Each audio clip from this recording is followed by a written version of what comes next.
Muy buenas tardes. Sean bienvenidos a la serie de seminarios dedicados a la inmunología de COVID-19, organizados por la Sociedad Mexicana de Inmunología y la Fundación CTR Conciencia por México. Es para mí un gran gusto tener como invitada el día de hoy a la doctora Rosana Pelayo, que es investigadora titular del Laboratorio de Oncoinmunología del Centro de Investigación Biomédica del Oriente del Instituto Mexicano del Seguro Social en Puebla. La doctora Pelayo es maestra en ciencias y doctora en ciencias biomédicas por parte de la UNAM y tiene estudios de postdoctorado en inmunobiología y cáncer en Estados Unidos.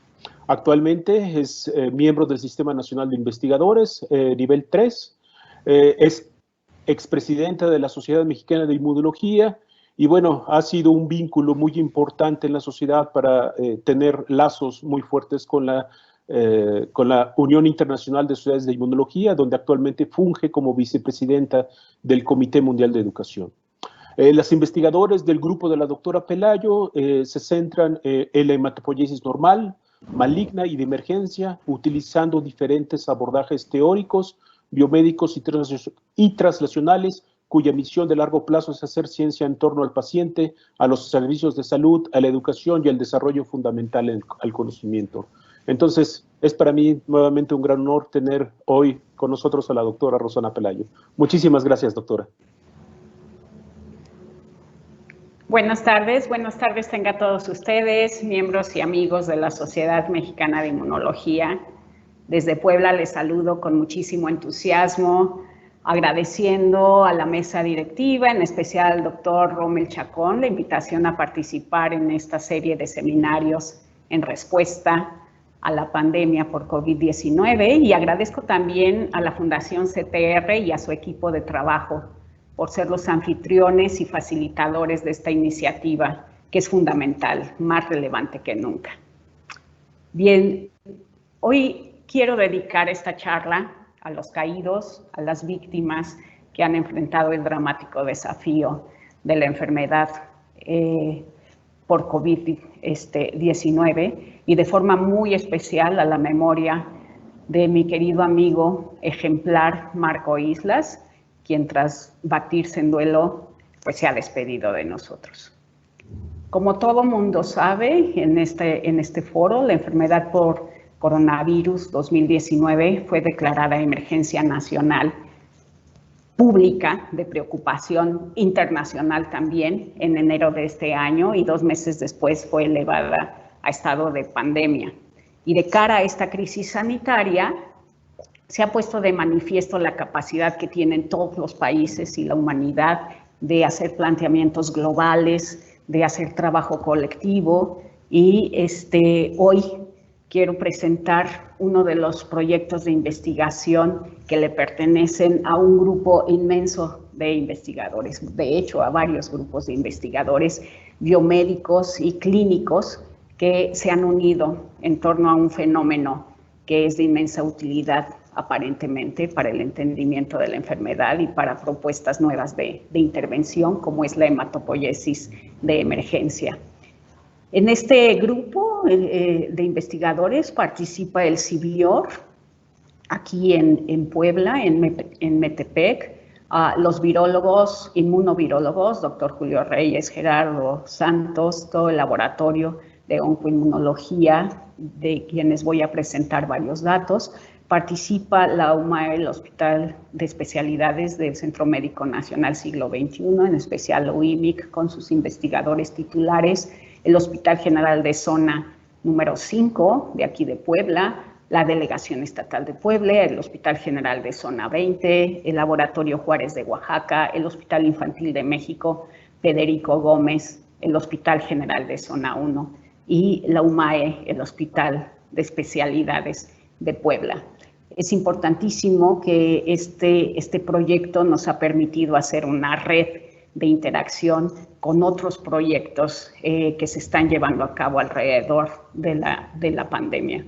Estamos en colaboración con el grupo del doctor Osvaldo Reséndiz del INMEGEN para la ciencia de datos y la inteligencia artificial, en colaboración con el grupo del doctor Michael Schnorr del CIMBESTAB en colaboración con 2 proyectos muy importantes del doctor Ferat, en el Hospital de Especialidades del Siglo XXI y con todos los investigadores de la UIMIC, y un proyecto de investigación importantísimo sobre anticuerpos del doctor Constantino López Macías. Entonces, quiero solo hacer mención de la capacidad de interacción entre los diferentes profesionales de la salud, tanto en México como en Puebla. Simultáneamente trabajan autoridades de investigación y de educación, trabajan urgenciólogos, salubristas, internistas, otorrinos, neumólogos, laboratorios clínicos de alta especialidad, laboratorios de investigación, desde luego, con instalaciones de bioseguridad y de contención. Lo que discutiremos esta tarde es investigación en progreso, y voy a mostrar algunos datos, principalmente los experimentales, que provienen de la doctora Dalia Ramírez, de la maestra Rubí Romo, del maestro Armando Vilchis, el maestro Parra, y las estudiantes que se dedican al manejo de los datos en el laboratorio de oncoinmunología, Gabriela Zamora, Aurora Martínez y Ana Clara López.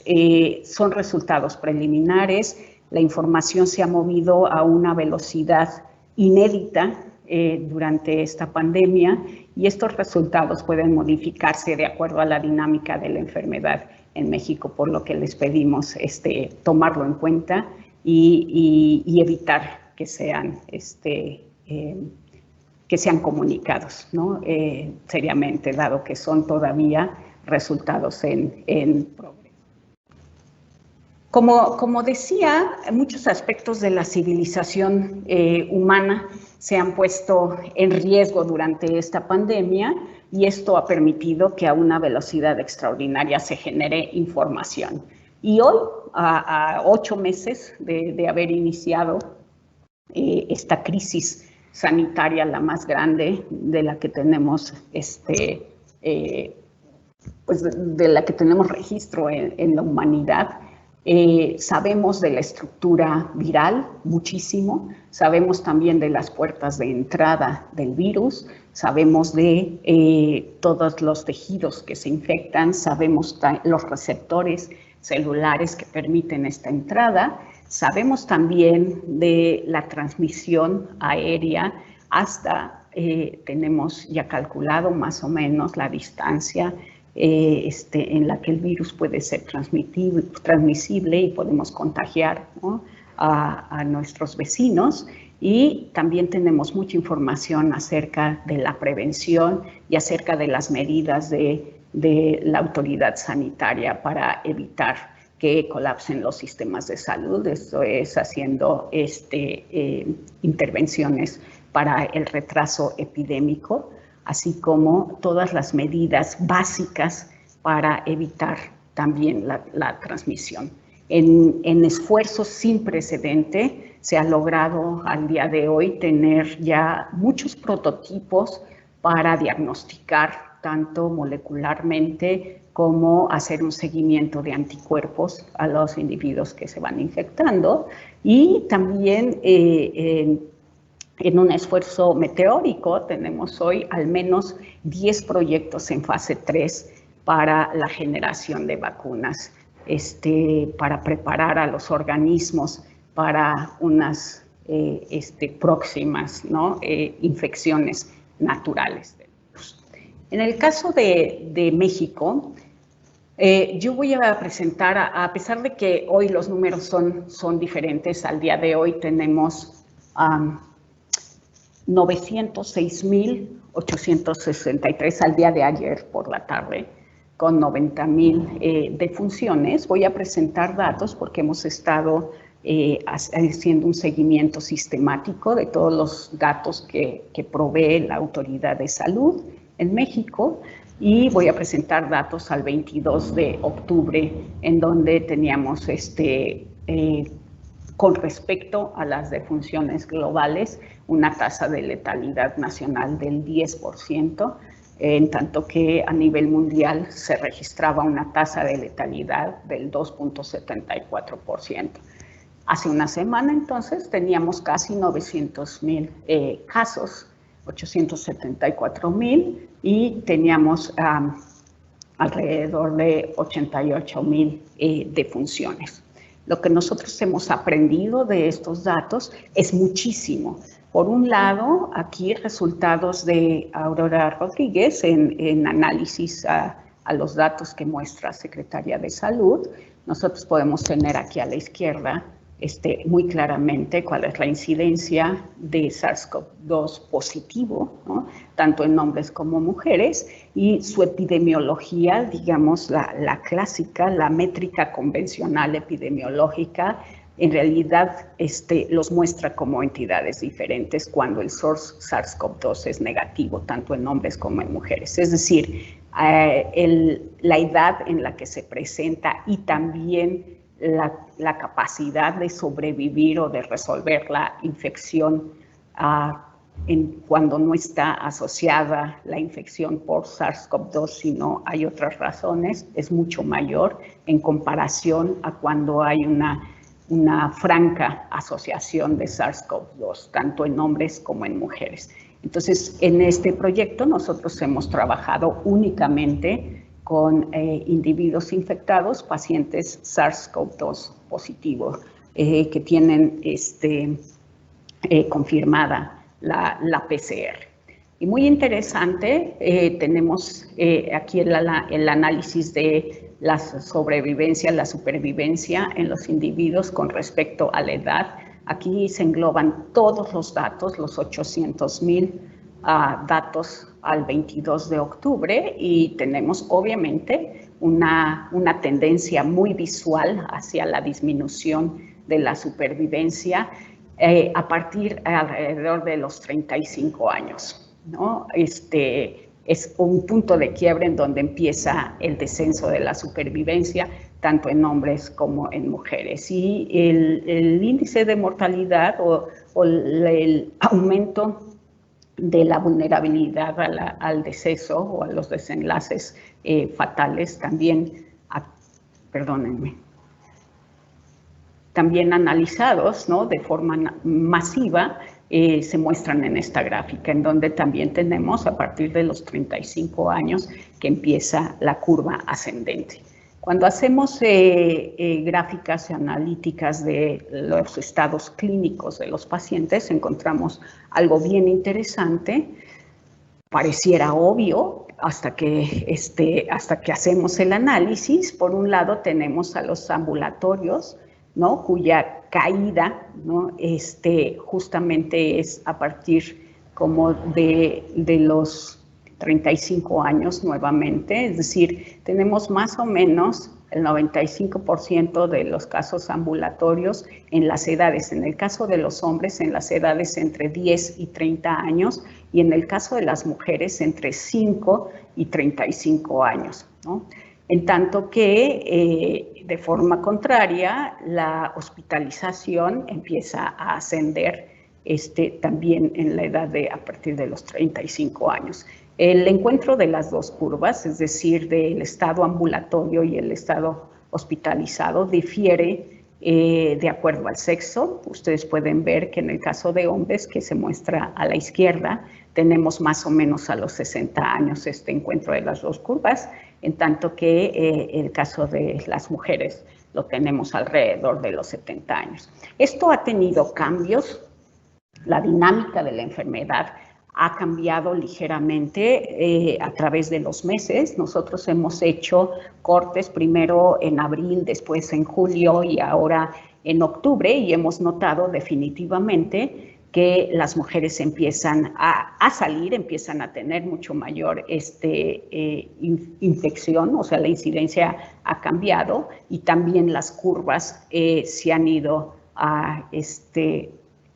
ahora equiparado a las curvas que presentan los hombres. Desde luego, bueno, la neumonía es la principal causa de morbilidad y de mortalidad en los individuos, hombres y mujeres.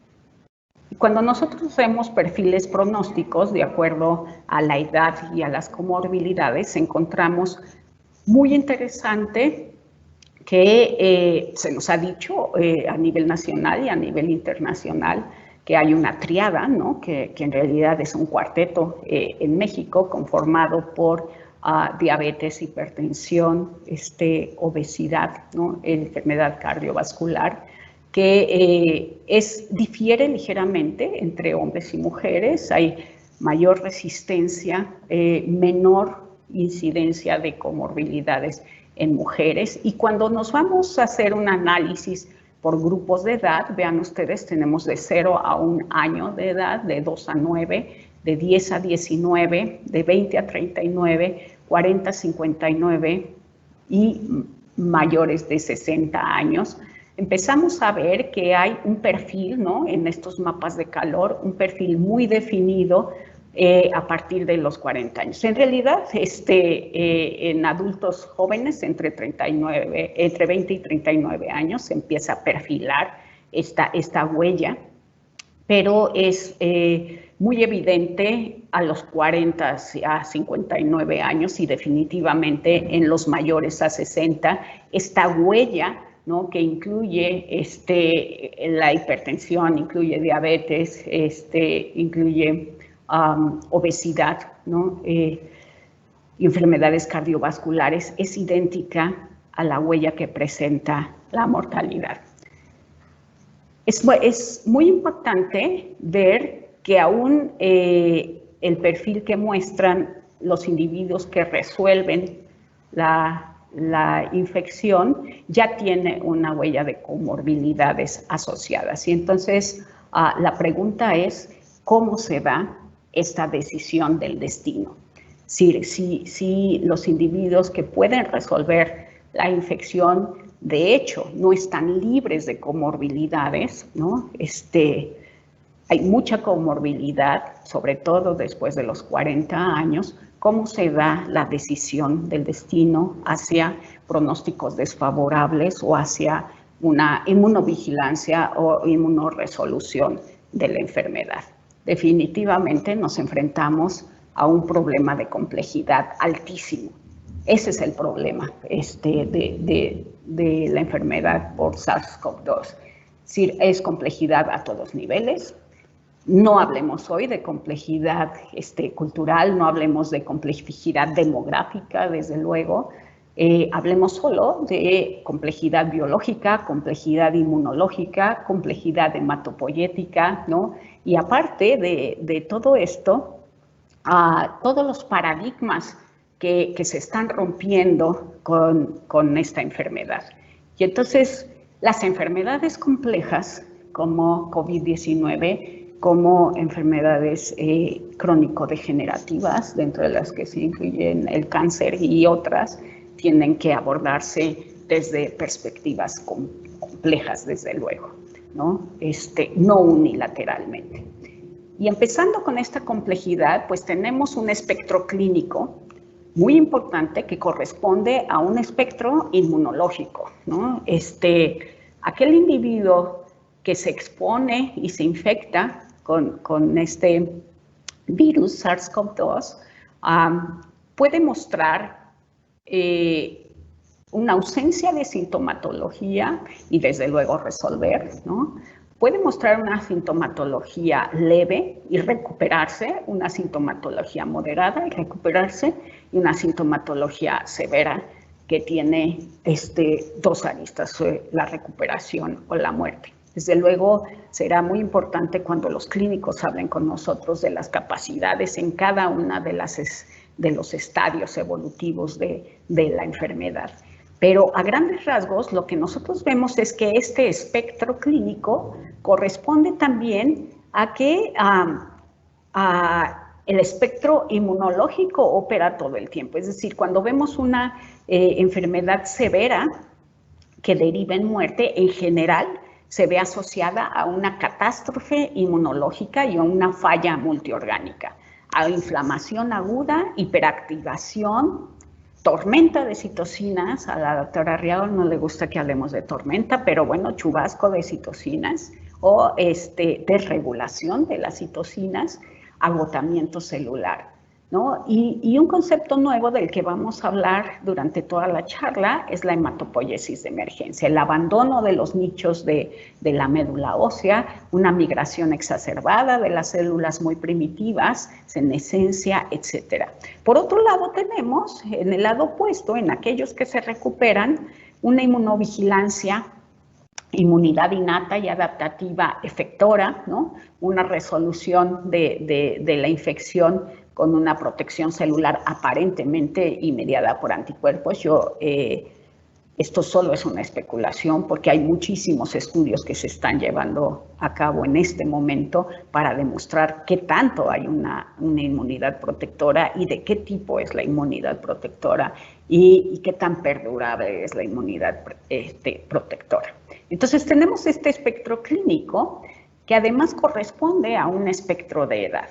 Pero si nos fuéramos a la hematopoiesis, porque tanto las células de la respuesta inmune, innata y adaptativa, como los ejes de intercomunicación, como las citocinas, los factores de crecimiento hematopoyético, tienen que ver con hematopoiesis. Entonces, si nosotros estudiamos así someramente a la hematopoiesis, podríamos decir, ¿no?, que en principio es una estructura muy jerárquica que se encarga de generar a todos los linajes sanguíneos, a los linajes linfoides, dentro de los cuales se encuentran los linfocitos B, las células plasmáticas, las células NK, las células linfoides innatas, los linfocitos T, desde luego, y a todos los linajes mieloides, que son todos aquellos que no son linfoides, que incluyen a los eritrocitos, a las plaquetas, a megacariocitos, a neutrófilos, eosinófilos, basófilos, macrófagos, monocitos, células dendríticas de origen mieloide o células dendríticas de origen linfoide, y dentro del programa linfoide se encuentran también las células plasmacitoides. Todas estas células terminalmente diferenciadas provienen de precursores y a su vez provienen estos precursores de progenitores tempranos que tienen su nacimiento y diferenciación en la médula ósea a partir de células troncales hematopoyéticas. Hemos hablado, creo que un número de veces de ellas, tienen la capacidad de autorrenovación y la capacidad de multipotencialidad y residen en nichos muy especializados en la médula ósea. Entonces, este es el árbol de la sangre que le provee al organismo de células sanguíneas durante el tiempo de vida de ese organismo. Un árbol sanguíneo saludable tiene la capacidad de convocar cuando se encuentra con agresores, sobre todo en medio de infecciones virales o de infecciones bacterianas y en el contexto de inflamación, tiene la capacidad de convocar a un mecanismo de emergencia. Este mecanismo de emergencia se llama hematopoiesis de emergencia, y la hematopoiesis de emergencia, de lo que se trata es de producir células del sistema inmune innato, ¿no?, de una forma expedita. Cuando hablamos del árbol de la sangre, olvidé mencionarles que tanto la diferenciación como la proliferación de todos los linajes sanguíneos se da en estricta dependencia de factores de crecimiento y factores de diferenciación. Cuando el sistema convoca a hematopoiesis de emergencia, en realidad se soslaya eso. En realidad no se necesita, ¿no?, por tiempos cortos, el aporte de estos factores de crecimiento, porque las señales que se proveen a las células hematopoyéticas muy primitivas son suficientes para activar el proceso. En 2006, Nagai, y después en 2008, Robert Wellner y una servidora, ambos en el laboratorio de Paul Kincaid, demostramos por primera vez que la hematopoiesis de emergencia ocurría en células troncales muy primitivas y en progenitores linfoides, respectivamente. Es decir, esto implicaba que las células troncales y los progenitores tempranos expresaran TLRs.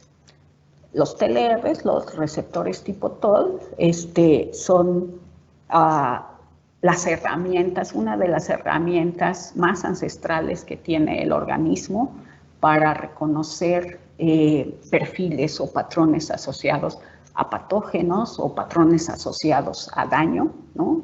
Y hoy sabemos que también patrones asociados a estilo de vida. O sea, tenemos PAMs, DAMs y LAMs, y ellos en general son reconocidos por PRRs o TLRs.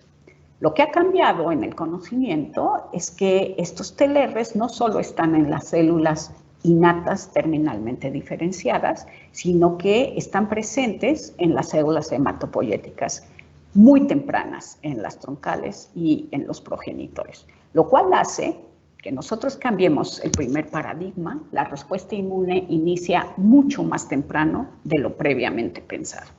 Y aquí muestro, por obviedad de tiempo no mostraré la mielopoiesis, pero aquí muestro la linfopoiesis de emergencia, en donde los CLPs o los progenitores linfoides comunes, que tienen en su superficie y al interior en los endosomas TLR9, son capaces de censar virus de herpes simple, y en el contexto de inflamación llevar a cabo, ¿no?, un cambio en su diferenciación, en sus potenciales. Mientras que un CLP que no está en contacto con HSV1 y que no está en el contexto inflamatorio, solo tiene la capacidad de producir células B, ¿no?, mayoritariamente. Cuando se encuentra en contacto tanto in vivo como in vitro con el virus, esa capacidad de producción de células B se ve sumamente reducida y se producen células que son alternas, que son células plasmacitoides dendríticas, sobre todo células dendríticas convencionales de origen linfoide y células NK. En aquel momento pensamos que híbridas, ¿no?, las IKDC, pero las células NK convencionales son producidas en alta concentración a expensas de la linfopoiesis normal en presencia del virus.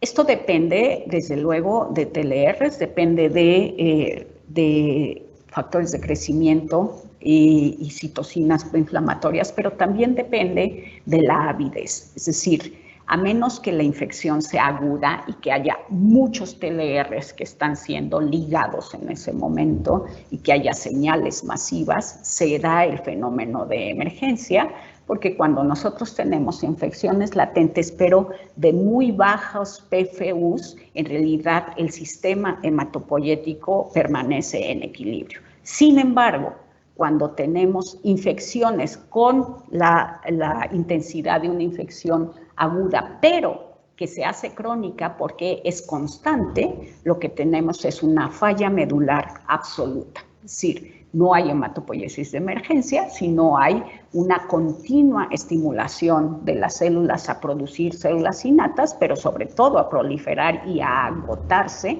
de manera que se induce una falla medular. Y hoy sabemos, después de todos estos años, que tanto las troncales como los progenitores multipotentes, como los progenitores linfoides comunes y los progenitores linfoides comunes linfoides y los progenitores mieloides comunes, tienen una batería de TLRs. Aquí lo vemos en el panel de abajo, en la barra de abajo. Esencialmente hemos descubierto en la troncalidad TLRs de tipo 2, 4, 9, 7, que son los más representados a lo largo de toda la vía hematopoyética. Y además tenemos toda la serie de receptores para factores de crecimiento y para citocinas proinflamatorias. Entonces, está armada la célula desde un inicio, no solo para la respuesta inmunológica, sino también para el desarrollo del sistema hematopoyético. En unos segundos les voy a mencionar eso. Después de estos años, conocemos tanto en el sistema de ratón como en el sistema humano, ¿no?, cómo la célula puede ser estimulada a través de estos TLRs en el contexto inflamatorio, y en la mayoría de los casos el común denominador es la producción de células NK, PDC y CDC cuando los TLRs que se ligan son endosomales, y células del linaje mieloide cuando los TLRs que se ligan son de la superficie y sobre todo son TLR2 y 4. Es más o menos un perfil, ¿no? TLR2 y 4 hace muchísima mielopoiesis, mientras que TLR3, 7 y 9 hace células linfoides innatas. El sistema hematopoyético envejece, ¿no? Hay senescencia de cada una de las células del sistema hematopoyético, y esta senescencia se ve enmarcada siempre por el microambiente hematopoyético. Un individuo recién nacido y a lo largo de toda la etapa pediátrica y de adulto joven tiene una hematopoiesis, ¿no?, muy fructífera. Si nosotros consideramos aquí las hojas verdes como el sistema linfoide y las ramitas como el sistema mieloide, y tenemos aquí al microambiente en el cual se está desarrollando, en realidad hay muchísima producción celular, ¿no?, que le permite al individuo estar continuamente haciendo inmunovigilancia. En tanto que en el envejecimiento de los humanos empezamos a ver diferencias muy importantes en la capacidad de producción de células hematopoyéticas, es decir, cuantitativamente hay un descenso de la producción, pero cualitativamente también, porque la capacidad de diferenciación linfoide se ve muy limitada y hay mucha diferenciación mieloide. Y esto es concomitante a cambios en el microambiente de los individuos. Hemos tratado de explicar las leucemias linfoblásticas en los niños a través de estos perfiles, ¿no?, de hematopoiesis, y las leucemias mieloides en los adultos a través de esto. Es decir, la capacidad es real. El programa de diferenciación intrínseco a las células hematopoyéticas cambia, eso fue demostrado por Weissman, y entonces tenemos diferentes potenciales. La inflamación ha estado en todo momento relacionada con la hematopoiesis. En primer lugar, hay una inflamación del desarrollo que le permite al sistema hematopoyético operar adecuadamente. Si yo bloqueo, hago un knockout de TNF, o simplemente trabajo con células troncales que no expresan TLRs, tanto el 2 como el 4, como los TLRs endosomales, tengo una desregulación absoluta de la capacidad hematopoyética de los individuos. Es decir, la inflamación en el sistema hematopoyético funciona también durante el desarrollo. Una inflamación de muy bajo perfil. A esta le llamamos inflamación del desarrollo. Después tenemos la inflamación de la senescencia, la inflamación del aging, de la edad, del envejecimiento. Y esta inflamación del envejecimiento viene paralela a la producción de interleucina 6, de interleucina 1, de interleucina 8, de TNF, no en cantidades exorbitantes, pero sí moderadas a lo largo del envejecimiento. Un individuo de más de 60 años tiene un sistema hematopoyético cuyo perfil incluye citocinas proinflamatorias naturalmente por esta inflamación del envejecimiento. Y además hay producción de especies reactivas de oxígeno, etc. En el envejecimiento, y como resultado aparentemente de esta inflamación, tenemos hematopoiesis clonal. La hematopoiesis clonal es la selección o la producción, en realidad no estamos seguros si se produce cuantitativamente más estas clonas que están mutadas o si el microambiente hematopoyético en senescencia es capaz de seleccionar a las clonas que tienen ciertas mutaciones representadas. Y entonces tenemos hematopoiesis clonal, en donde cuando se hace una secuenciación se puede identificar que hay ciertas mutaciones muy prevalentes como de reguladores epigenéticos, DNMT3, su compañero TET2, etc. Esta hematopoiesis clonal es muy paralela o la vemos muy relacionada a ciertas enfermedades crónicas y degenerativas. Por ejemplo, en infartos a miocardio, más del 50% de los pacientes con infartos y con enfermedades cardiovasculares presentan hematopoiesis clonal. Los hombres, ¿no? El sexo masculino presenta más hematopoiesis clonal. En algunos tipos de cáncer hay hematopoiesis clonal, etc. Es un hecho de la senescencia, la hematopoiesis clonal. Y después tenemos otro tipo de inflamación que es la metainflamación. Y esta inflamación, en realidad, no necesariamente está asociada al aging, al envejecimiento de los individuos, porque uno la puede promover. Es inflamación metabólica que está muy asociada al estilo de vida y que se ha asociado en los últimos reportes con obesidad, ¿no? y con diabetes, y tiene mucho que ver la adipogénesis de todo el organismo, pero hoy que estamos hablando del sistema hematopoyético, la adipogénesis de la médula ósea. Entonces, estos adipocitos activos, superactivos en la médula ósea, capaces de generar factores proinflamatorios que cambian el destino de la hematopoiesis cuando están presentes.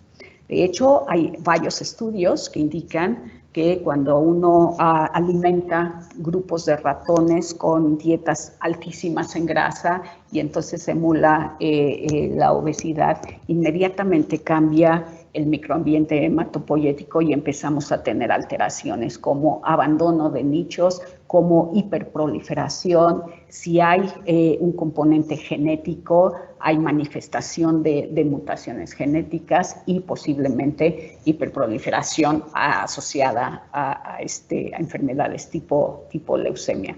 Entonces, la metainflamación o inflamación metabólica es importantísima, es un área muy nueva en la hematopoiesis que está en realidad cambiando los paradigmas.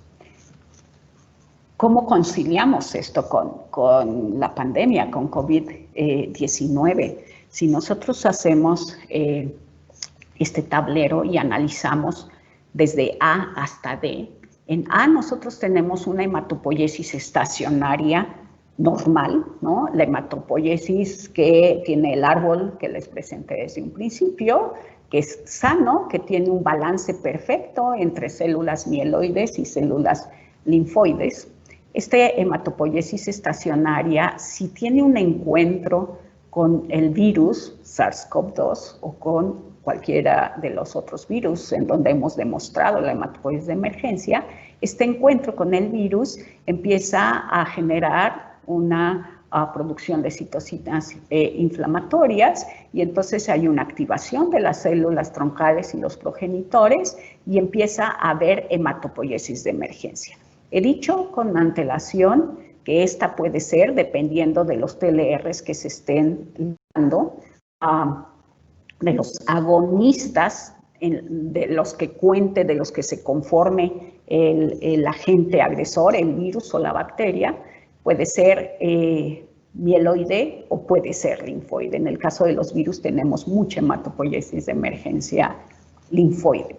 Y por otro lado tenemos el recuadro de C, en donde, si ustedes ven acá, ya tenemos un problema de envejecimiento o una condición inflamatoria de las que les hablé hace rato, ya sea inflammaging, metainflamación, ¿no?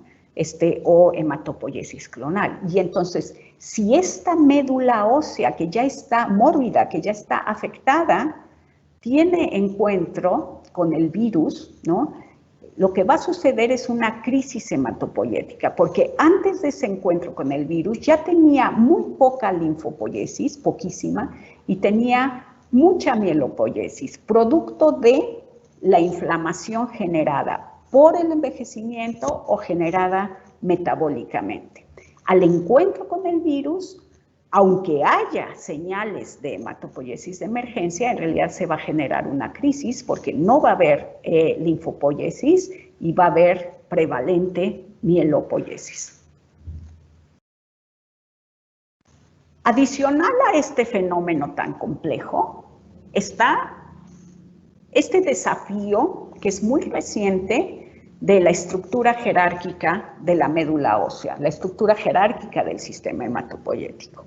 Takafumi y Yokota en el 2019, pero ya se venía manejando desde años anteriores, desafía, ¿no?, a esta estructura jerárquica y propone que en lugar de que haya una jerarquía, una organización jerárquica en la hematopoiesis, hay una holocracia en la hematopoiesis. ¿Qué significa esto?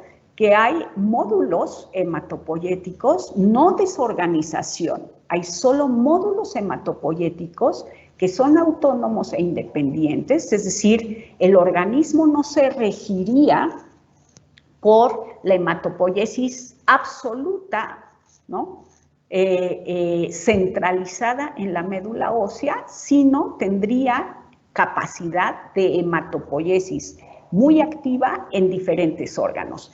Y este desafío a la estructura hematopoyética se da por las continuas observaciones de los últimos años de que el pulmón y el intestino hacen hematopoiesis autónoma. Y en todo momento están formando en el pulmón megacariocitos que se diferencian a partir de progenitores, y sobre todo en el intestino en todo momento se están formando linfocitos. Además, obviamente, de que cuando estamos acercados a la etapa pediátrica, todavía tenemos algo de hematopoiesis en hígado, tenemos la capacidad de hematopoiesis en vaso, y desde luego en situaciones de desafío por algunas bacterias y virus, tenemos la capacidad de hacer hematopoiesis también en ganglios linfáticos. Hay hematopoiesis extramedular y esto de algún modo tiene implicaciones en la enfermedad que hoy estamos discutiendo. La primera llamada de atención la dio la Universidad de Manchester, y hoy todo el mundo discute esto porque hubo muchos hallazgos de hematopoiesis aparente en el pulmón de los individuos críticos con infección con coronavirus, y esto se asoció a una hematopoiesis de emergencia que provenía de la médula ósea o que se estaba dando in situ en el pulmón. Y entonces, además de los 4 escenarios que les he mostrado anteriormente, tenemos este otro escenario en donde en la médula ósea existe el sensado, ¿no?, a través de los TLRs de los agonistas. Por cierto, SARS-CoV-2 tiene motivos de TLR2, motivos de TLR4 y tiene motivos de TLR8, porque es un RNA. Entonces, hay un sensado en la médula ósea. Puede haber una extravasación, una salida a circulación sanguínea y también a circulación linfática. La hay todo el tiempo, de células troncales y de progenitores. Y si estos llegan a el pulmón, por ejemplo, a órganos extramedulares, y ahí tienen encuentros con el virus o la bacteria, puede haber hematopoiesis de emergencia, tanto en el pulmón como en el intestino como en la médula ósea. Entonces tenemos múltiples sitios en donde potencialmente hay una hematopoiesis extramedular y en donde potencialmente hay encuentros con los agresores, con los agonistas de TLRs, y entonces hay generación de respuesta innata. Esto preliminarmente, porque solo se ha hecho en modelos de ratón, es dependiente de interacciones con esfingosina 1-fosfato. La hipótesis de este proyecto es muy simple. Una vez que el virus tiene contacto con células muy tempranas, ¿no? Dependiendo del microambiente y dependiendo del estado metabólico del individuo, vamos a hacer hematopoiesis de emergencia linfoide y con ello vamos a resolver la infección, o vamos a hacer hematopoiesis de emergencia mieloide y la resolución de la infección va a ser mucho más complicada.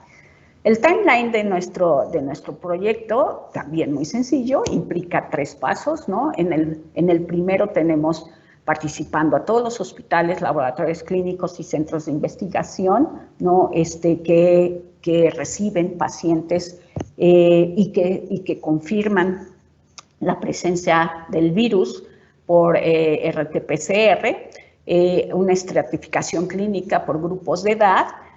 Desde luego trabajamos con todos los algoritmos de bioseguridad, ¿no? Y de contención, y lo que hacemos es el paisaje hematopoyético e inmunológico para tratar de ver de un solo shot a todas las poblaciones. Y solo esta parte es la que hoy les voy a presentar, porque es lo que hemos hecho con los más de 100 pacientes que hemos tenido oportunidad de estudiar al día de hoy.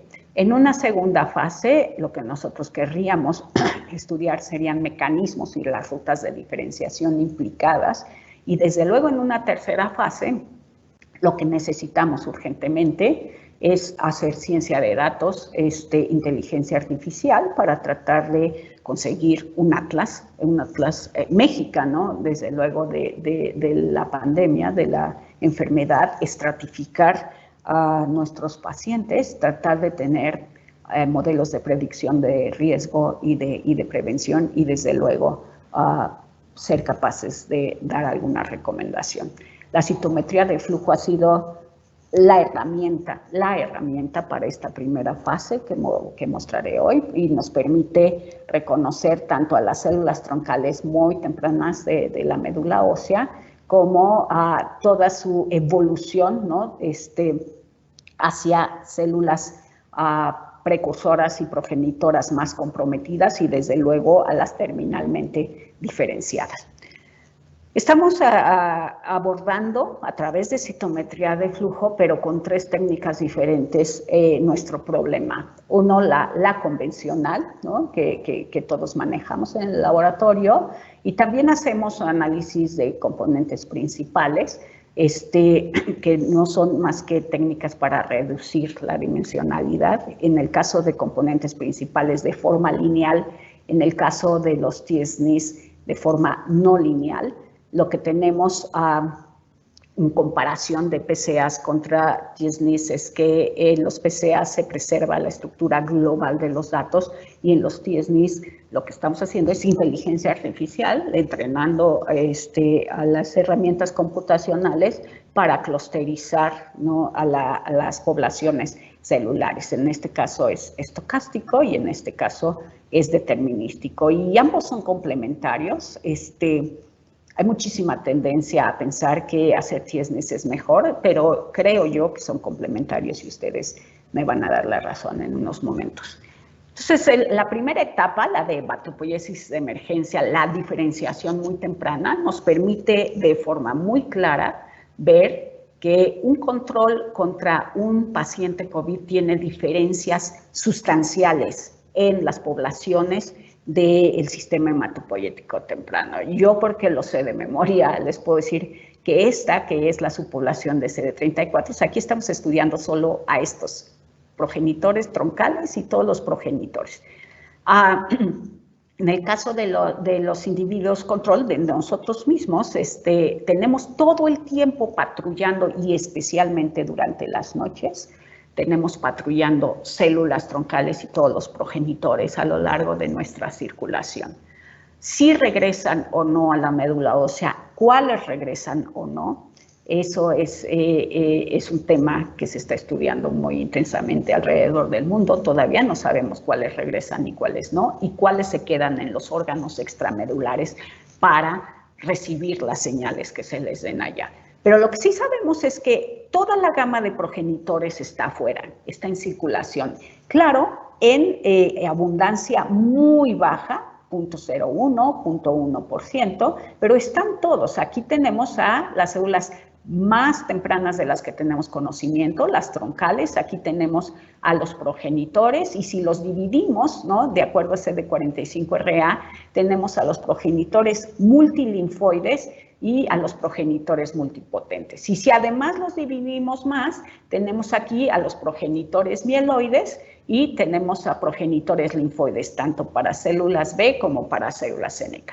Si ustedes se fijan en la diferencia visual con un individuo que está sufriendo la infección por COV2, lo que tenemos es una población, sí tenemos en la periferia células CD34, que además ya son progenitores, que no son troncales, pero estas células aparentemente no han comprometido su linaje a ninguno. Es decir, son células progenitoras, pero muy indiferenciadas, de apariencia indiferenciada. Y cuando nosotros vemos acá, por PCAs, la diferencia entre un individuo control donador sano y un individuo COVID, podemos distinguir, dije, aunque están en muy baja frecuencia, a cada una de las subpoblaciones, ¿no?, hematopoiesis seminales, en tanto que en el individuo COVID tenemos a ellas, pero solamente en pequeñas cantidades y además en estados indiferenciados. Nos permite ver la trayectoria de la expresión de cada uno de los marcadores en el sistema hematopoyético, este tipo de abordajes. Y esto lo estamos haciendo exhaustivamente para entender en dónde hay una detención de la hematopoiesis. De entrada les puedo decir que aquí la hay, o sea, no pasan de ser progenitores multipotentes aparentemente. Y eso lo podemos ver en la trayectoria. Si nosotros ahora comparamos los individuos pediátricos que sufren de COV2, que está activa su enfermedad, con los adultos activos, con pediátricos recuperados, adultos recuperados contra donadores sanos, es evidente que en los adultos activos tenemos cuantitativa y cualitativamente unas diferencias abismales con respecto a los pediátricos activos. Aquí en azul se muestran las células troncales y progenitoras.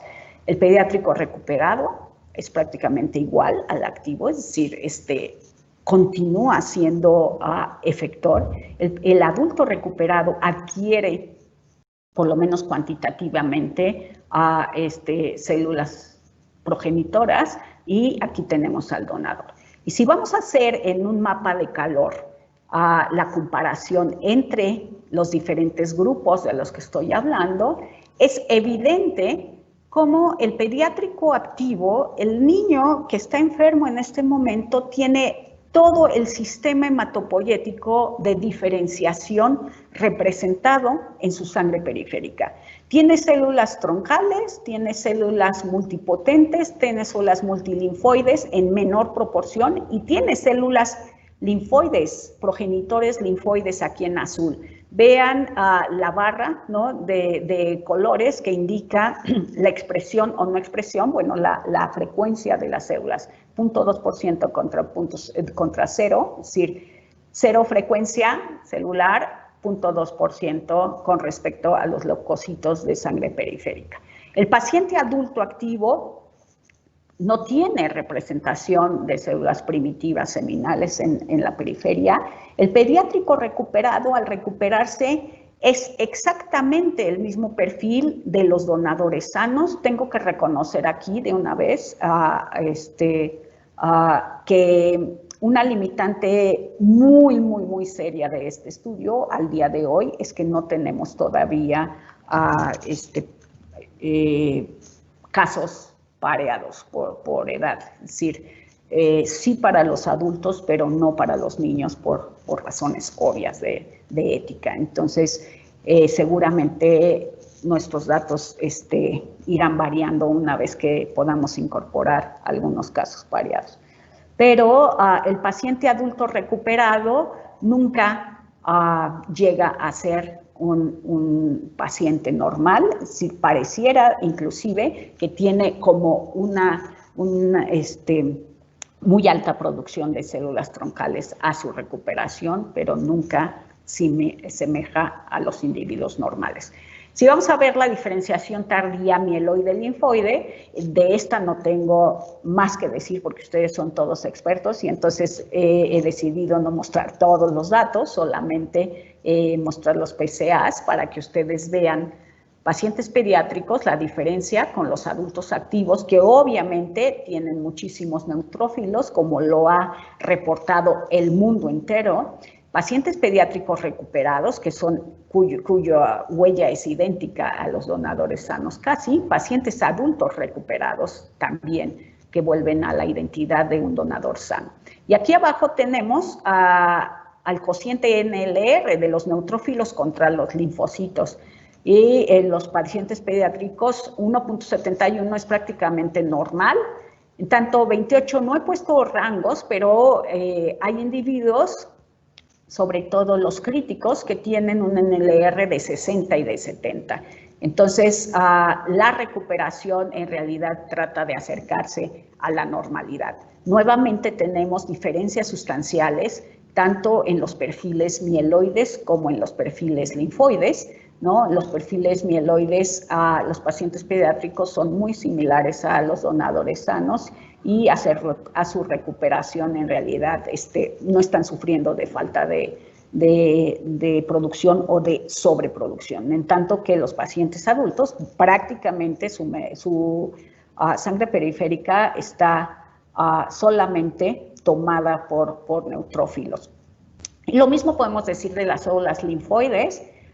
Se ha escuchado ya muchísimo, su seminario pasado fue de ellas, y entonces tenemos simplemente, una vez más, un perfil en los niños que es muy similar al perfil normal, y un perfil en los adultos que es totalmente disímil al perfil normal y que nunca llega a la recuperación.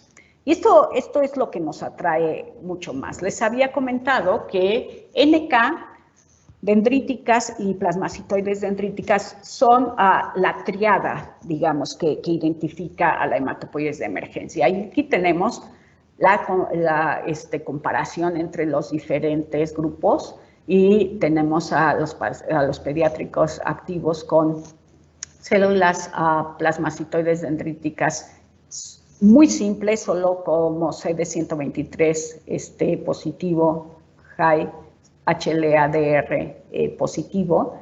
Aquí tenemos basófilos.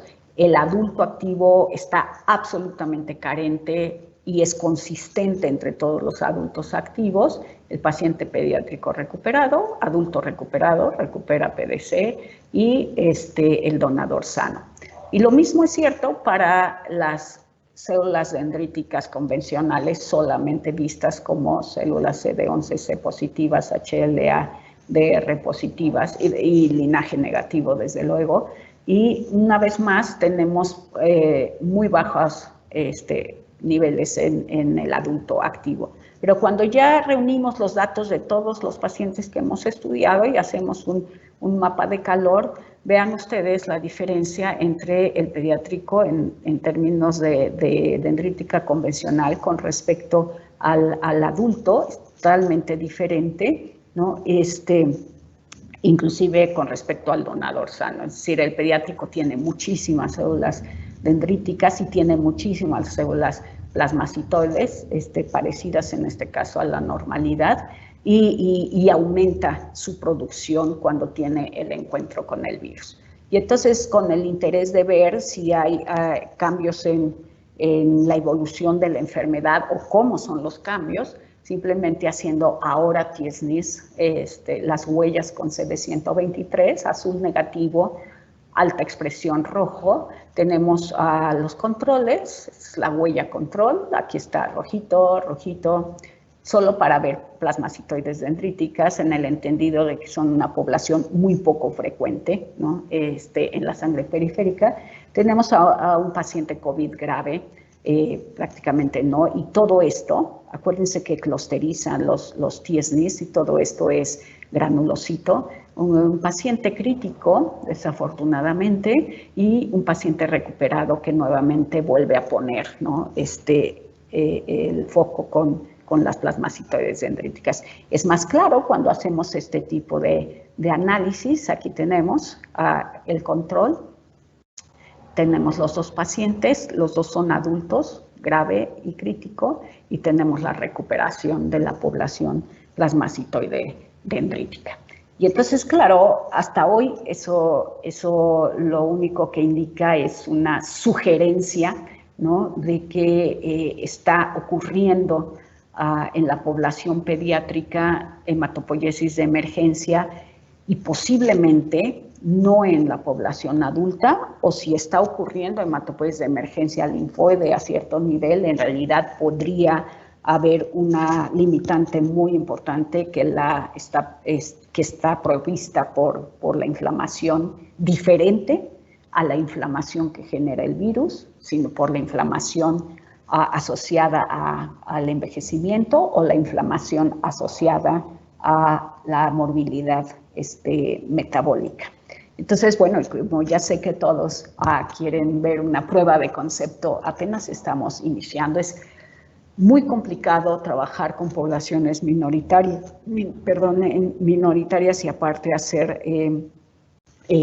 tinciones intracelulares, pero lo que necesitamos saber es si las células progenitoras de las que son precursoras de dendríticas plasmacitoides y de dendríticas convencionales expresan TLR8 y DNK, ¿no? Entonces, un acercamiento preliminar que hizo el doctor Gerardo Santos en el CIBIOR nos indica que casi todos los motivos asociados a TLRs en la secuencia viral del virus mexicano, el virus que fue secuenciado por el IBT, están ahí. Es decir, el virus tiene secuencias motivo agonistas aparentemente al TLR8. Y por otro lado, las células precursoras de los linajes innatos tienen cierta expresión, ¿no? No es muy alta de TLR8, pero es consistente en todos estos progenitores. Y por otro lado, dado que las secuencias motivo que nosotros estamos tratando de dimensionar en el virus son secuencias motivo que podrían ser agonistas de células dendríticas convencionales CD11C, ¿no?, y que están presentes en estos números, representados en estos números en el virus. Dado eso, nosotros iniciamos un estudio de TLR8 en células dendríticas convencionales y en otras poblaciones. Ninguna expresa tanto, varias poblaciones expresan TLR8, pero ninguna expresa tanto TLR8 como las células dendríticas convencionales en los pacientes tanto recuperados pediátricos como en los recuperados adultos. Vean aquí, TLR8 haciendo el gating sobre células dendríticas. Y entonces, bueno, con eso quiero concluir, mostrando a ustedes como el primer landscape que tenemos de la enfermedad antes de la recuperación, y esto mismo queremos ir haciendo a lo largo de la evolución de la enfermedad para tratar de entender primero cuál es la secuencia de pasos desde las etapas seminales de la hematopoiesis hasta la crisis hematopoietica e inmunológica, entenderla para intervenirla en un futuro si tenemos esa oportunidad. Con esto, agradeciendo a todos ustedes, desde luego agradeciendo los financiamientos que se han otorgado a nuestros colaboradores, por parte de CONACYT, por parte del Instituto Mexicano del Seguro Social, en el Hospital Infantil de México, el Laboratorio Juárez, y agradeciendo a todos aquellos en México que están poniendo al servicio todas sus capacidades técnicas. Muchísimas gracias. Muchísimas gracias, doctora, por esta excelente plática y el panorama tan amplio con respecto a este fenómeno de la hematopoiesis y su papel relevante en la respuesta inmunológica. Entonces, si le parece bien, vamos a proceder con algunas preguntas que nos han hecho los asistentes a este evento. Y una de ellas tiene que ver con el efecto de las comorbilidades asociadas a la infección de COVID en la respuesta inmunológica y en este caso a la hematopoiesis, ¿no? Platicó usted del papel importante que tiene, por ejemplo, la edad y el consumo excesivo de alimentos, por ejemplo, pero ¿qué nos podría hablar en el caso de la diabetes? ¿Se sabe que la diabetes tenga efectos que alteran el proceso hematopoyético también?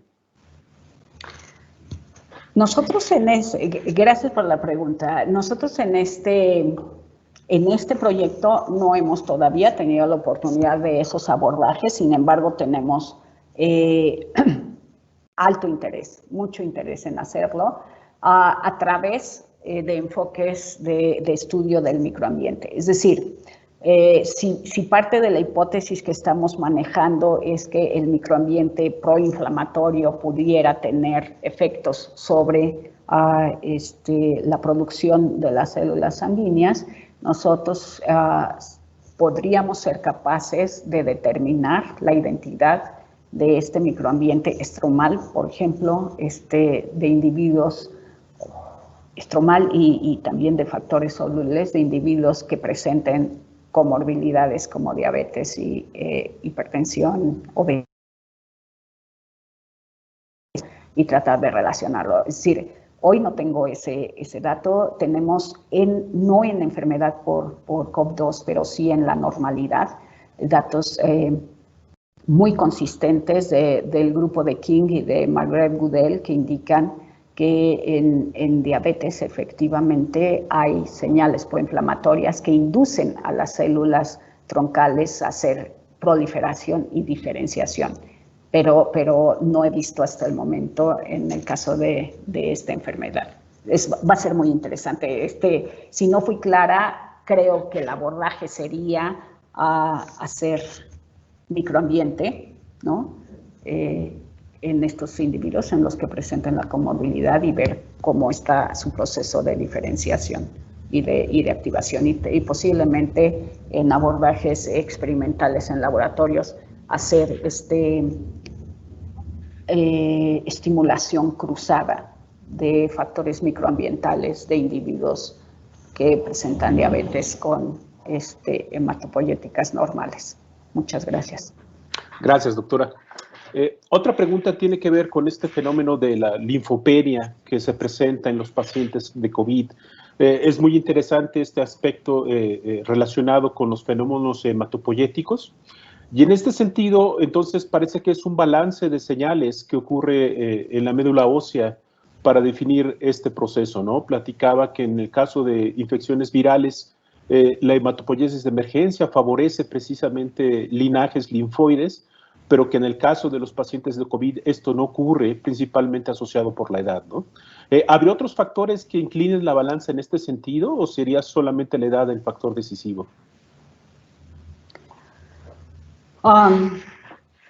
En la edad es clarísima la diferencia entre la tendencia a la producción de células linfoides y la tendencia a la producción de células mieloides en edad avanzada. Pero al encuentro con los patógenos, lo que el sistema hace, dado que las células progenitoras son multipotentes o bipotenciales, las progenitoras que hacen hematopoiesis de emergencia son bipotenciales, son las progenitoras comunes. Lo que sucede es que se detiene la producción de células linfoides adaptativas, de células B y de células T, para dar lugar a la producción de células innatas, dado que es un progenitor común. Entonces, además de haber diferencias fetal, pediátrico, adulto, porque las vemos, hay también una detención, un bloqueo de la diferenciación hacia linfocitos T y linfocitos B. Entonces, hay producción a expensas de la producción de las células linfoides. Además de ello, bueno, tenemos una serie de experimentos, no lo hemos probado ahora en la infección por COV-2, pero hay muchísimos resultados experimentales en modelos animales que indican que los estrógenos regulan la linfopoiesis o la mielopoiesis, y en general los progenitores linfoides comunes y los progenitores linfoides tempranos son sensibles a los estrógenos y pueden ser regulados positivo o negativamente, en tanto que las células del sistema innato que proviene de una hematopoiesis de emergencia es resistente a los cambios de estrógenos. Entonces eso podría también modular, ¿no?, la producción neta, el balance neto final entre mujeres y hombres y no solo entre grupos de edad. Muy bien, doctora, muchísimas gracias. Otra pregunta que surgió de este concepto de la hematopoiesis extramedular relacionado con el pulmón y con el intestino, que son dos de los principales órganos blancos durante la infección por el coronavirus. ¿Podría ahondar un poco más en este proceso? Creo que desconocemos todo de ello. Es decir, la hematopoiesis extramedular en pulmón, en intestino y en vaso y en hígado, ¿no?, y en ganglios, se ha demostrado no en el contexto de COVID-19. Nosotros hemos apenas intentado, sin ningún todavía éxito, buscar en lavado bronquial alveolar algunas de estas células, pero técnicamente ha sido muy difícil. Lo ha intentado la doctora Dalia Ramírez y no somos capaces todavía de distinguir entre poblaciones celulares. Lo que es importante mencionar es que por obviedad del tiempo no mostré los datos de monocitos y tampoco los de megacariocitos, porque la megacariopiesis extramedular es una de las, así emblemático de hematopoiesis extramedular. Entonces, en este pulmón. Y lo que nosotros tenemos es que hay como un arresto de los megacariocitos. Es decir, en los donadores sanos hay megacarioblastos y progenitores megacariocíticos en circulación, y en los pacientes graves y los pacientes que están críticos hay absolutamente cero progenitor megacarioblástico en circulación.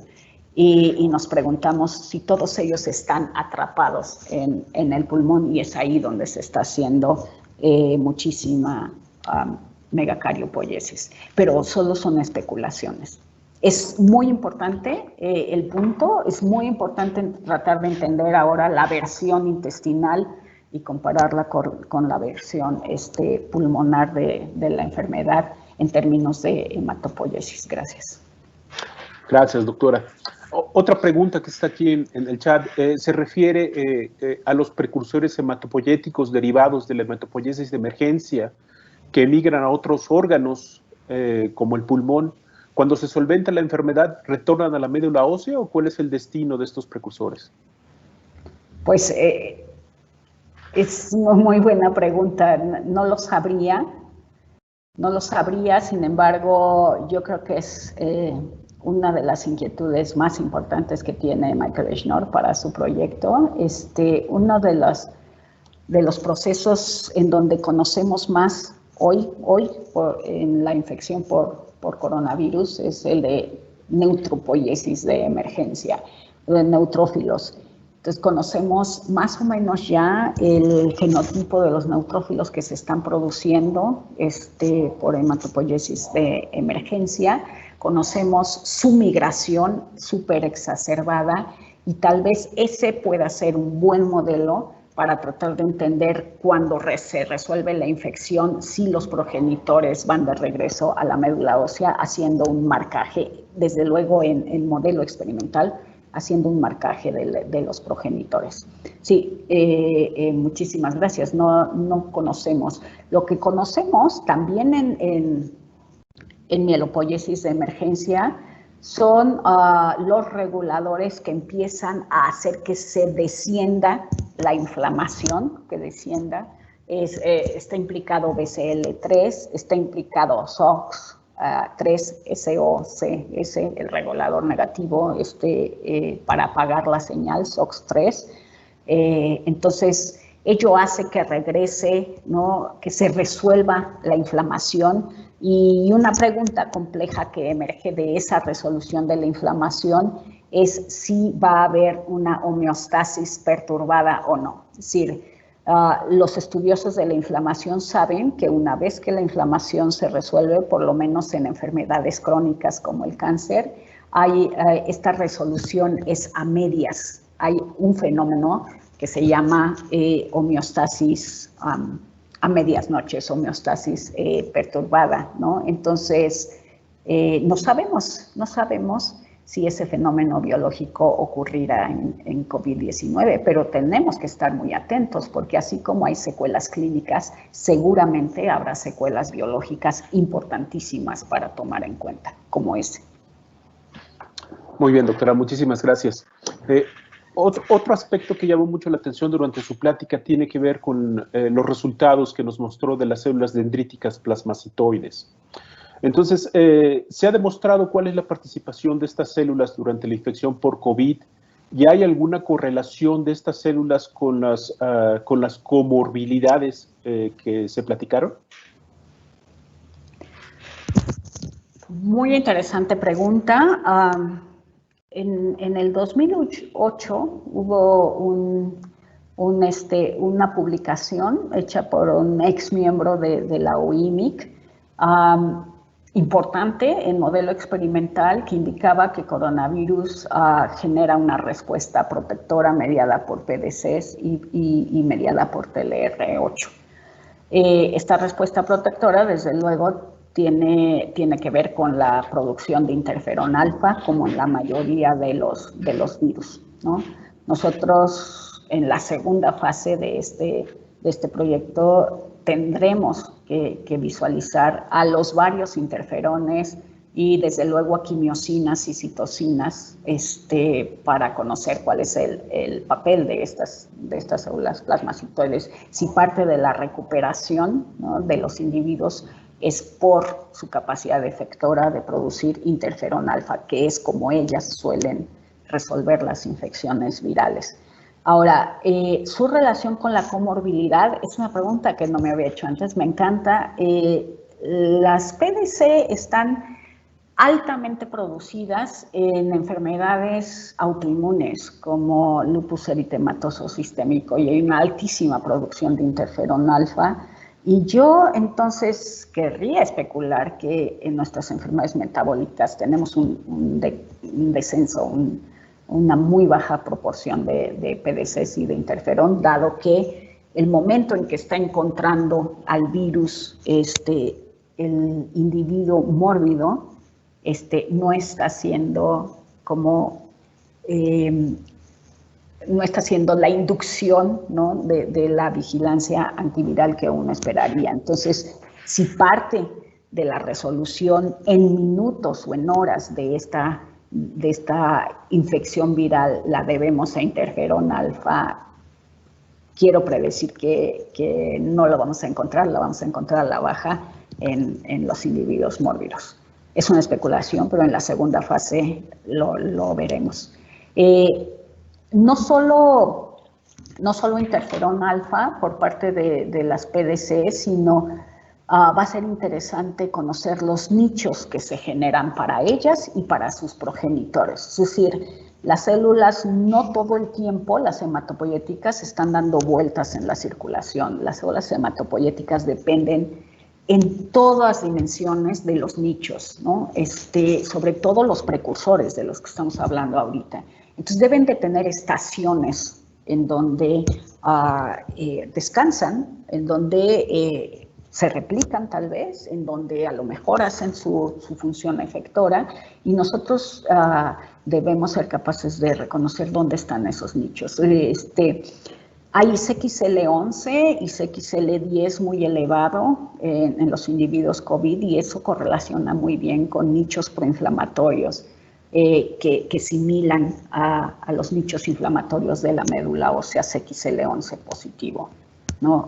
Entonces, digamos, hay que ver su función efectora y también hay que ver dónde residen o dónde van cargando estacionariamente sus capacidades. Perfecto, doctora, muchísimas gracias. Otra pregunta tiene que ver con esta pérdida de las células plasmáticas, dendríticas plasmacitoides en los adultos enfermos con COVID. ¿Pudiera deberse a que esta disminución sea por la migración, que estén migrando hacia el sitio de la infección?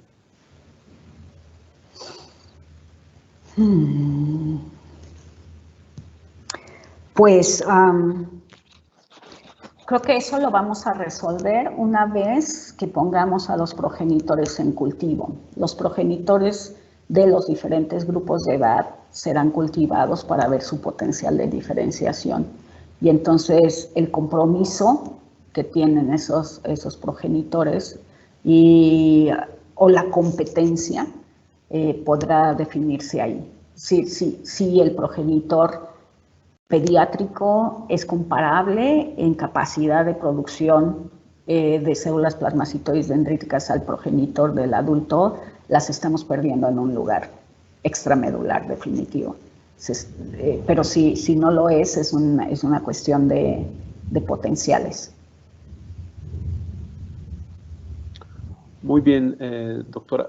Otra pregunta tiene que ver con la expresión de otros PRRs en las células troncales progenitoras. Por ejemplo, se sabe si expresan inflamasomas, estas células troncales, progenitores o precursores hematopoyéticos, y si estas células también pueden expresar AC2 y la serina-proteasa transmembranal que los haga susceptibles a infecciones por el virus. Sí, lamento muchísimo no tener la respuesta. Querría tenerla. Es la primera pregunta que nosotros nos hicimos, si ellos son susceptibles a la infección o no. No hemos demostrado AC en ellos. No lo hemos buscado, pues. Y otros PRR, si hay actividad de inflamasoma, se ha demostrado en leucemia mieloide aguda. Muy bonito, muy elegantemente, es decir, hay un nuevo eje que en la generación de la leucemia, en la leucemogénesis, que implica prácticamente pura inflamación, ¿no? Desde luego que se requiere tener un fondo genético vulnerable, ¿no? Una predisposición genética, pero prácticamente la inflamación empieza a hacer una serie de ejes consecutivos que incluyen la producción de especies reactivas de oxígeno, la activación de inflamasoma y entonces ¡pac!, la manifestación de la mutación. No desconozco si haya sido en células seminales reportado algo para COVID, pero va a ser muy importante. No me acuerdo cuál era la otra pregunta. ¿Había otra? Esencialmente era esto, la expresión del inflamasoma y la expresión de receptores que hicieran susceptibles a las células blanco de la infección, ¿no? Por el virus.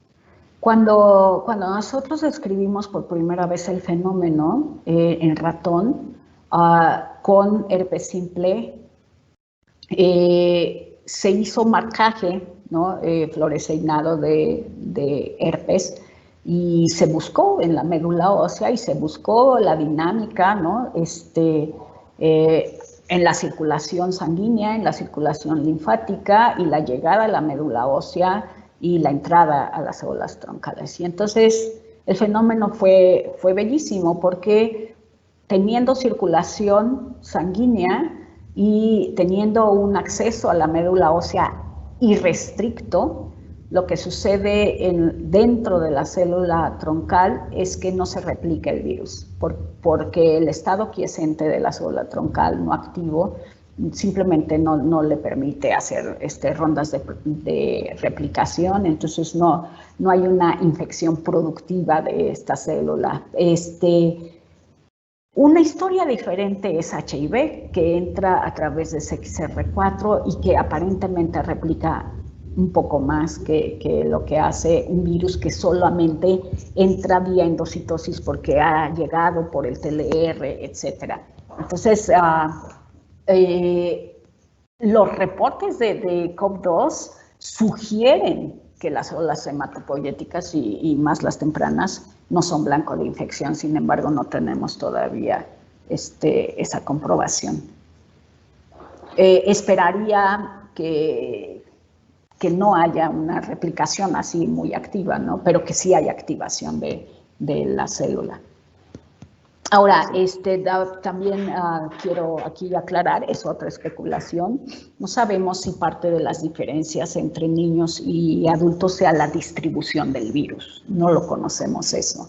Es decir, esto nos está sorprendiendo a nosotros tanto como a ustedes seguramente, este total perfil diferente entre uno y otro, y parte de la discusión es si en los niños el virus tiene accesibilidad absoluta a la circulación desde el primer minuto y por ello puede activar a la hematopoiesis de emergencia, porque una de las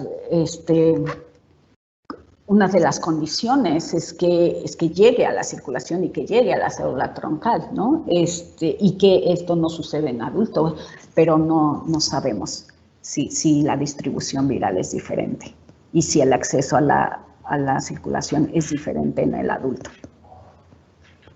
Muchas gracias, doctora. Otra pregunta tiene que ver con el efecto de la hematopoiesis, con este efecto que ustedes están mostrando en la hematopoiesis en los pacientes, y cuál sería su asociación con la tormenta de citocinas que presentan los pacientes. La tormenta de citocinas puede preceder a la hematopoiesis de emergencia. Si pensamos que la puerta de entrada del virus es respiratoria y que el primer encuentro puede no ser con una célula primitiva, ¿no? Otras células, inclusive los neutrófilos y otras células de la respuesta innata, y estroma pueden estar, toda aquella célula que tenga el receptor puede estar contribuyendo a la generación de citocinas proinflamatorias previo a la hematopoiesis de emergencia. La hematopoiesis de emergencia va a responder a esa producción de citocinas y la célula troncal y los progenitores lo más que producen es IL-8 y lo producen muy bien, lo hacen muy bien, pero la producción de citocinas proinflamatorias en grandes cantidades no es una de sus funciones. Entonces, la contribución de IL-8 puede ser sustancial, pero no es quien genera la tormenta de citocinas seguramente. Sin embargo, las células que se vean activadas después de la diferenciación innatas, si son mieloides o linfoides, deberán hacer seguramente un perfil diferente entre el adulto y el niño o entre las diferentes comorbilidades de citocinas. Y hay que estar muy atentos a esos perfiles. Es decir, no embolsar a la tormenta de citocinas en una sola, seguramente también van a tener perfiles. Entonces, es inductor de la hematopoiesis de emergencia y no necesariamente es output, sino hasta después de que la célula se ha diferenciado terminalmente. Muchas gracias, doctora. Otra pregunta tiene que ver con los estados de hipoxia. ¿Se sabe si la hipoxia también puede afectar el proceso hematopoyético? Hombre, la hipoxia tiene todo que ver con el proceso hematopoyético. En la hematopoiesis normal, en la estacionaria, los nichos en donde residen las células troncales más primitivas de las que tenemos conocimiento son nichos hipóxicos dentro de la médula ósea. Si hacemos caso a esta nueva organización que propone Takafumi y Yokota, tendríamos nosotros en la médula ósea más que árboles, como les he mostrado, ¿no?, ensartados en nuestro microambiente, tendríamos unidades formadoras de hematopoiesis, bolitas, una alberca de bolas. Y cada unidad productora de hematopoiesis tiene centro, tiene corazón y tiene superficie. Y entonces nosotros hemos visto a través de modelos de organoides que el centro de estas unidades es hipóxico y ahí residen las células más troncales. Otros, los nichólogos, lo han visto en las biopsias, ¿no? In situ. Y no solo eso, las células troncales del cáncer residen también en esos nichos hipóxicos, las que son de largo alcance. Entonces, parte del interés ahorita de conocer el microambiente territorial, ¿no?, de las células que están participando en COVID-19 es ver si esta hipoxia hace que se formen más unidades formadoras de hematopoiesis, ¿no?, con más hematopoiesis central. Es una pregunta súper inteligente, es decir, yo no sé si la hipoxia a la que se está enfrentando el individuo en realidad está siendo retroalimentadora de la hematopoiesis central, pero sería interesante que así fuera, por las intervenciones que se puedan tener. Muy bien, doctora, gracias. Las últimas preguntas, el último par de preguntas, tiene que ver con, evidentemente, todas estas demostraciones en los cambios de las poblaciones celulares. ¿Habría la posibilidad también de probar su funcionalidad? Sí, técnicamente hablando, sí, si uno hace, desde luego, sorting y unicelular, no solo para ver funcionalidad en modelos, ¿no?, funcionales in vivo, ex vivo, sino también para hacer secuenciación masiva. Nos interesa muchísimo hacerlo porque si hay hematopoiesis clonal, en la secuenciación lo vamos a ver. Y si como un producto de la hematopoiesis clonal hay funciones específicas asociadas como la alta producción de citocinas inflamatorias o la mediana producción de citocinas o de moléculas efectoras, etcétera, va a ser importante. Ahora, solamente haciendo fenotipificación es otro de los brazos del proyecto que no mostré hoy, aunque hay muchos datos que ya ha obtenido la doctora Ramírez.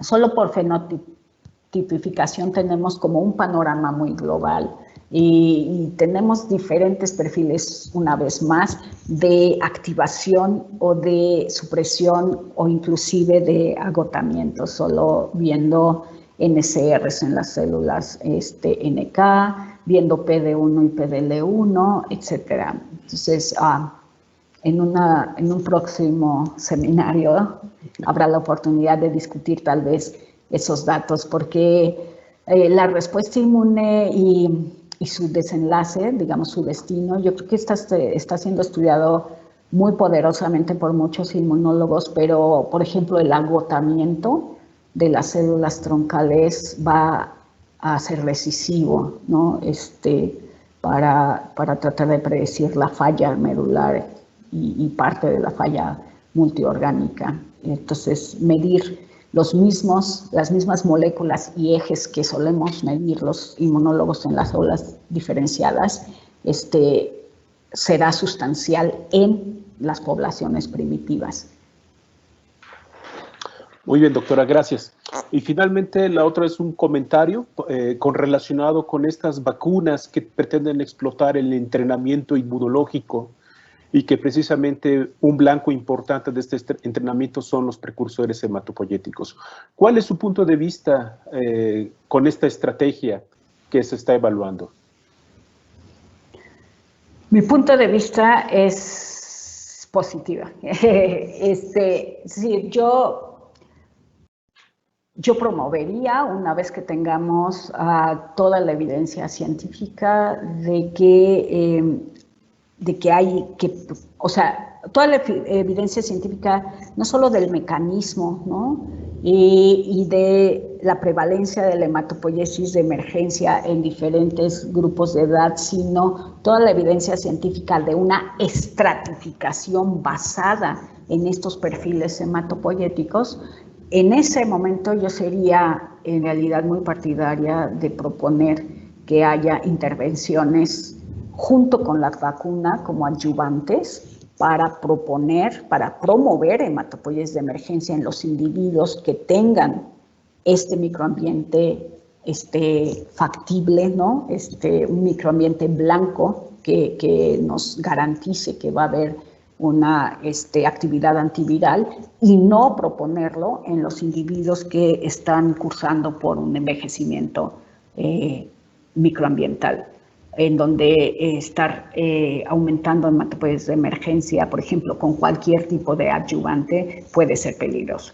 Es decir, resumiendo, yo estaría positiva, muy positiva, a la recomendación de que una vacuna pudiera tener un adyuvante que ayudara a la hematopoiesis de emergencia, es decir, no fuera tan purificada, sino contuviera tal vez algunos agonistas de TLRs para promover esta hematopoiesis de emergencia, pero en ese caso su aplicación debiera de ser muy inteligentemente estratificada de acuerdo a la capacidad del individuo de hacer una hematopoiesis de emergencia productiva y antiviral